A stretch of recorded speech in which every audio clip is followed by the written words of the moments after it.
transmitiendo desde la ciudad de Cali para el noticiero Pichincha. Muy buenas tardes para todos.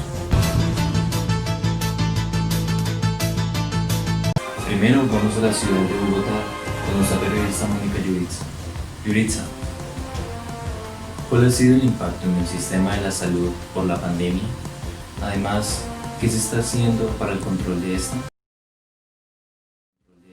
Samuel, buenas tardes. El sector de la salud, que es el directamente más implicado, no es ajeno a estos fenómenos, puesto que en las últimas semanas han sido cerradas unidades de servicio dentro de las instituciones hospitalarias, principalmente servicios UCI, debido a brotes de infección por coronavirus en el personal dentro de estas instituciones. A continuación, un especialista nos va a hablar más del tema. Hola Carolina, cuéntanos qué impactos ha ocasionado la llegada del COVID a Colombia en el sistema de salud. Se puede decir que la emergencia sanitaria ocasionada por el COVID-19 ha generado un impacto importante en los aspectos económicos y social, tanto en la población colombiana como a nivel internacional.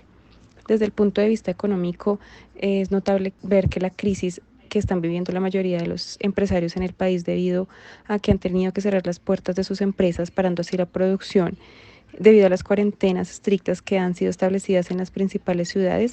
Esto ha generado un aumento en las cifras de desempleo, siendo la clase media y la clase baja las más afectadas.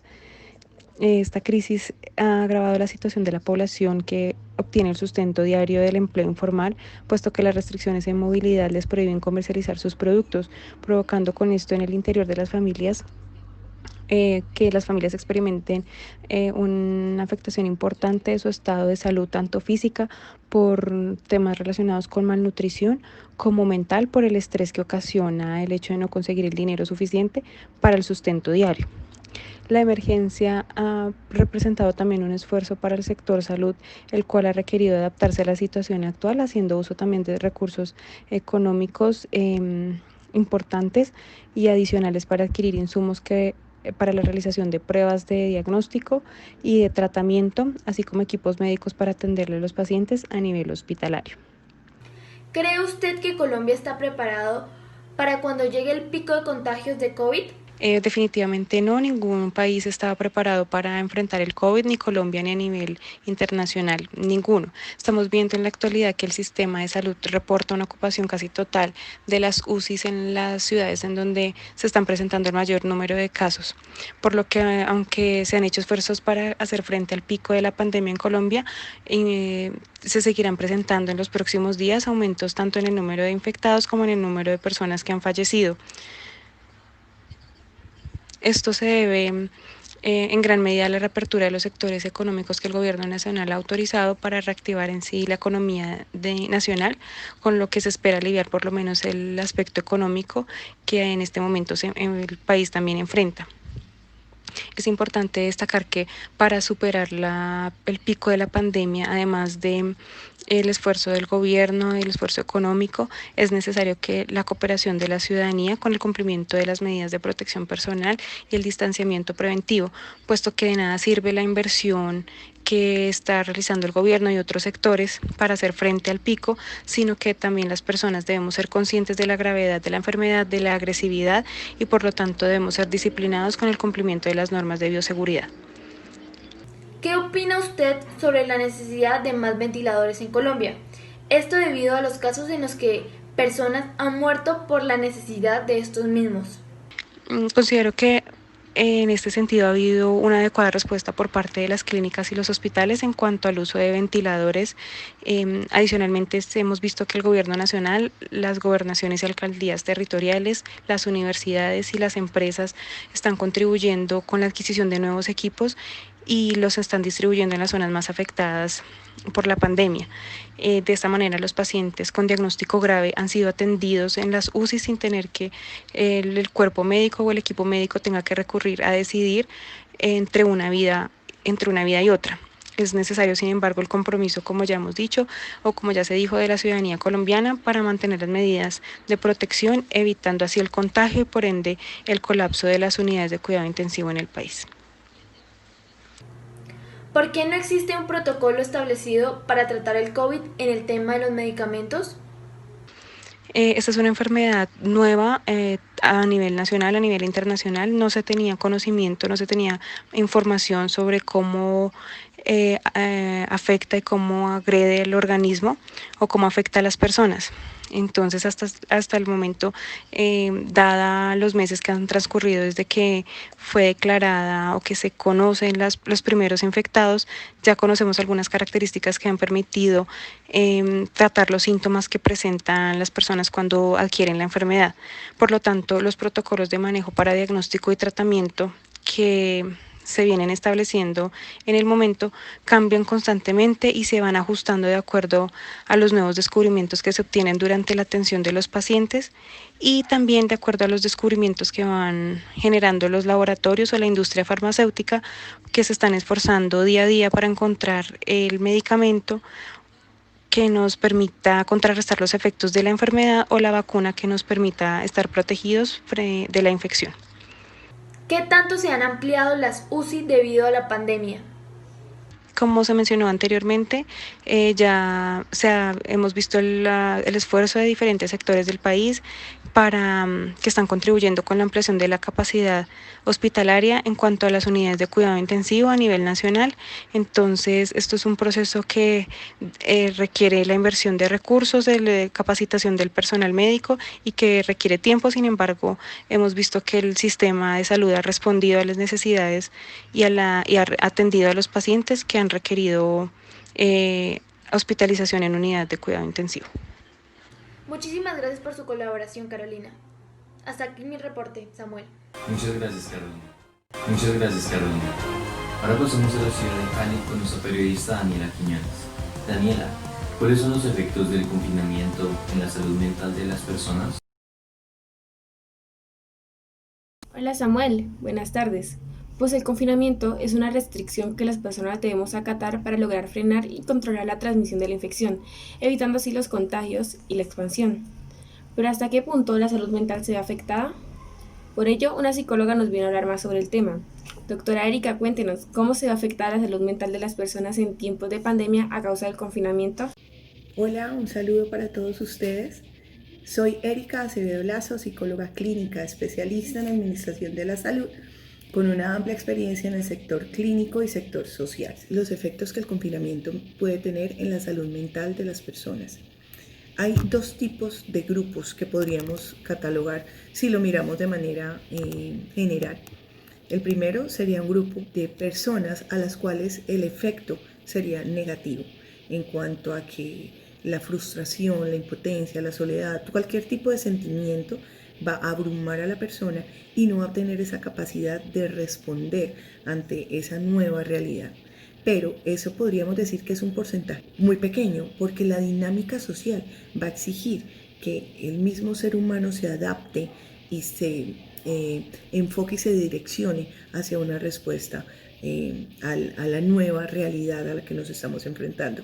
Ahí pasamos al segundo grupo, que es el grupo en el cual la resiliencia es la palabra clave para adaptarse, para responder a esa nueva realidad. Me refiero a el sacar provecho de cuáles son las situaciones, cuáles son las ventajas, cuáles son las características que nos van a permitir a nosotros potencializar nuestro ser. Entonces, en vez de dejarnos abrumar, es tomar todas esas sensaciones y todos esos sentimientos y canalizarlos hacia mejorar nuestro entorno, mejorar el entorno cercano. Obviamente no podemos desconocer que no todos tenemos esa capacidad de responder y adaptarnos a la misma velocidad que otros, va a ser de manera diferente, pero allí está el rol que podemos hacer como sociedad, como conjunto, como familia, que es una palabra fundamental, que fue algo que se recuperó en esa avalancha de era la dinámica real, en la cual habíamos perdido mucho sentido a lo que era en realidad el hogar, el núcleo principal, y que ahora podemos llegar a potencializarlo. En conclusión, todo se puede mejorar si estamos juntos, si estamos enfocados, si queremos un bien común. Y obviamente están todas las personas del sector salud que van a querer apoyar y que van a estar allí para fortalecer, para guiar y para orientar en todo el proceso de cambio que se nos viene. ¿Cree usted que el confinamiento actual producido por la pandemia podría llegar a trastornarnos? La respuesta es sí. En nuestra dinámica actual, incluso ya podemos ver muchos de los síntomas. Les puedo dar ejemplos. Trastornos del sueño, como insomnio. Duermo 1, 2, 3, incluso 4, pero antes tenía otra rutina del sueño como tal. Trastornos de la alimentación. No como nada, no me da hambre, o como le ha pasado a muchos, me da mucha hambre y me dan unos atracones y he subido muchísimo de peso, que ya se reflejan, se pueden llegar a identificar como trastornos de la alimentación. Adicional a eso, hay otros aún más fuertes, que son los sentimientos de frustración, de tristeza, de soledad, de ansiedad, que afectan de manera marcada la rutina del día a día en cada uno de los hogares. Pero tenemos una posición muy positiva, todos los seres humanos, y es nuestra capacidad de resiliencia, nuestra capacidad de mejorar, de ver un evento adverso y mejorarlo como tal. Entonces, en ese orden de ideas, esa posibilidad de adaptarnos a un nuevo cambio, a una nueva realidad, nos va a permitir superar, y que cuando se abran todas estas limitaciones y que ya podamos volver a una dinámica un poco más abierta, va a posibilitar que se mejoren aquellas sintomatologías o aquellos trastornos que en este momento se pueden estar presentando. ¿Qué maneras existen para el manejo apropiado de los niños en tiempo de cuarentena, orientado al desarrollo de una buena infancia y salud mental? Aquí les voy a dar 4 recomendaciones súper importantes para aquellos que tenemos niños en las casas y que por nuestra dinámica en este momento, que tienen muchas problemáticas, olvidamos que son importantísimos. Las poblaciones más vulnerables que tenemos en este periodo de confinamiento son la niñez y la adolescencia, así que tenemos que ponerle muchísima atención. ¿Qué les recomiendo? Las muestras de afecto. Es fundamental que retomemos esa posibilidad de decirle al otro qué sentimos, qué pensamos, qué queremos, que las cosas se comuniquen, que los sentimientos se digan, que los sentimientos se expresen. No solamente con una palabra, uno puede expresar afecto de diferentes maneras, con un comportamiento, con una ayuda, con un apoyo. Y ahí pasamos al segundo punto que les vengo a recomendar para el manejo con los niños, y es la relación dentro de la casa. ¿Qué pasa ahora en este día a día? El celular, el computador, el internet, la novela, el oficio, las actividades que tenemos que hacer y que dijimos que íbamos a hacer dentro de la cuarentena, nos aíslan, y los que quedan en medio y tienen esa sensación de abandono o esa sensación de soledad pueden ser los niños. Entonces es muy importante que establezcamos los espacios para compartir, los espacios para hacer, los espacios donde la dinámica y los roles que hayan dentro de la casa se ejecuten como tal. El otro factor es estimular las relaciones sociales. Tenemos la fortaleza de que la virtualidad nos permite a nosotros tener muchos medios a través de los cuales ampliar la dinámica social. Ya sabemos que hay también un permiso para que estos chicos salgan por lo menos y tengan un momento de dispersión. También se puede aprovechar que tengan algo de contacto con otros en cuanto a la dinámica como tal, del saludo, del verse, del ver cómo funciona su entorno. Es muy positivo para los chicos. Entonces van 3. Lo resumo: el afecto, las relaciones dentro de la casa y el estimular las relaciones sociales. Pero llega un último punto y una última recomendación, y es que en la dinámica del día a día se establezcan reglas, se establezcan horarios, se establezcan rutinas que permitan que la dinámica del día a día sea un poco menos conflictiva, un poco menos densa y un poco menos y sea más manejable para ellos. El hecho de que se les asignen unos roles les va a permitir a ellos un mejor desempeño y que al final del día puedan haber dicho: disfruté mi jornada en casa. ¿De qué manera cree usted que los niños pueden verse afectados gracias al extenso confinamiento que se está desarrollando orientado hacia la conocida virtualidad? El aprendizaje que veníamos desarrollando, la parte educativa, como venía la estructura académica, es una estructura presencial, donde aprovechábamos al máximo el intercambio, la interacción, la dinámica con nuestros pares, en grupos incluso grandes, en algunas ocasiones grupos pequeños, para fortalecer el conocimiento que nos estaban dando nuestros profesores o nuestras instituciones. Ahora pasamos a una dinámica totalmente diferente. Es una dinámica que no podemos desconocer porque era algo que iba a llegar en algún momento. Me refiero a la virtualidad, algo que se está implementando en otros países, pero que en Colombia todavía consideramos que podría pasar 1 o 2 generaciones más antes de que llegara. Pero resulta que nos llegó de sopetón, o sea, nos llegó rapidísimo, sin esperarlo, incluso sin estar preparados, porque no toda la población colombiana, la población infantil, tiene esa capacidad de poder acceder a esa nueva modalidad que es la virtualidad. Al pasar los chicos a esa forma de aprendizaje, estamos cambiando algo donde nos estimulaban todos nuestros sentidos, estamos pasando a una estimulación dada por una pantalla, donde no olemos, no tocamos, no saboreamos, no interactuamos. Esas limitaciones es un punto que dentro del planteamiento académico que se estructure en el país es un factor a tener muy en cuenta, porque en ningún momento esa virtualidad va a reemplazar lo que es el aprendizaje presencial, que es supremamente importante. Muchas gracias a ustedes por darme este espacio y les deseo muchísima suerte, muchísimo positivismo y una actitud de resiliencia, una actitud de adaptarse al cambio ante esta situación, ante esta nueva realidad. Muchísimas gracias, doctora Erika, por su valioso tiempo. Hasta aquí el informe, Samuel. Gracias, Daniela. Gracias, Daniela. Pasamos de Cali a Medellín con nuestra reportera Sara Muñoz. Sara, ¿cuáles han sido los efectos de la cuarentena y de la pandemia sobre la economía? Buenas tardes, Samuel.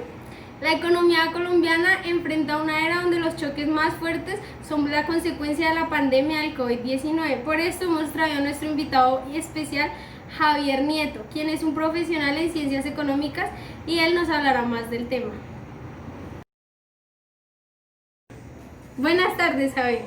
¿En qué consiste la crisis económica actual en Colombia? Colombia viene buscando ampliarse económicamente, no es un país fuerte económicamente. Esto sumado a la pandemia por el COVID-19 nos ha llevado a una recesión más prolongada. Esto se mide de acuerdo a las tasas de desempleo, el valor de la moneda frente al dólar. Entonces estos indicadores nos muestran de que nuestro país, nuestra economía no está avanzando, sino todo lo contrario, ha venido retrocediendo. ¿Cómo se ha visto afectado el Producto Interno Bruto? Hay indicadores que miden el Producto Interno Bruto, que es la capacidad que tiene el país de producir, y esto que es, digo yo, producir es en dinero, se mide en dinero, en cantidad de empleo, en exportaciones. En las importaciones no, porque lo que hacemos es abundar lo que ya tenemos con productos un poco más económicos, y ahí es donde vienen los problemas con nuestras industrias. Debido a que no hay exportaciones, o la cantidad de exportaciones no son las mismas, en otras palabras, las ganancias que obtenemos por las ventas que realizamos en otros países no son las mismas, pues esto hace que nuestro ingreso bruto pues sea mucho menor al de otros años. Entonces la desaceleración se ve más permanente, o se ve en una tasa más alta que en otros periodos. ¿Qué tipo de empresas se ven más beneficiadas en la cuarentena? En esta cuarentena, los productos que se fabrican para la canasta familiar, en razón a que es algo que no va a disminuir, o su disminución va a ser muy mínima con respecto, por ejemplo, al sector automotor o al sector industrial en el proceso y fabricación de mercancías. en estos sectores sí se va a ver un poco más reflejado, pero en el sector del consumo de canasta familiar, creería y estoy muy seguro, de acuerdo a lo que dicen las estadísticas, de que son los sectores más favorecidos en esta pandemia. ¿Estamos ahora en una recesión global? Para mí sí, porque no es lo mismo hace un año que lo que estamos viviendo hoy. Todo, en el caso por ejemplo del sector aeronáutico, en el sector de turismo, en el sector industrial, no es lo mismo hace un año que lo que estamos viviendo hoy. Todo, en el caso por ejemplo del sector aeronáutico, en el sector de turismo, en el sector industrial, muchas empresas han parado, entonces estamos en un valle donde ni subimos ni bajamos, sino nos mantenemos.